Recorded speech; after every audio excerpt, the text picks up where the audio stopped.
Hey everyone, welcome back to the channel. In today's video, I will show you exactly how to turn on proximity chat in Fortnite step by step. So this feature lets you talk to nearby players in real time, but the option isn't where most people expect it to be. So first of all, you need to open Fortnite. Then you need to go to the mode section screen. There, when you just scroll down, you just have to select the mode that is called Delulu.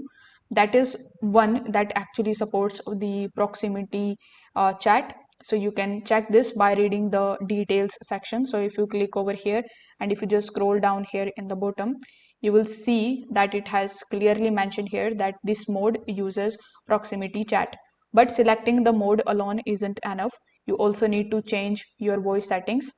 For that, you just have to go to your profile, and then in the settings, you just have to open the communication tab on the top. After that, under voice chat, you need to change it to everybody. This makes sure that all nearby players can hear you in the supported modes. So once you do that, you need to apply the changes in your settings, and then again you need to jump into Delulu mode and test it. You will notice that the players nearby you can hear your voice and fade out as they move away. So if this video helped you out, make sure that you like this video and subscribe to the channel. Thanks for watching.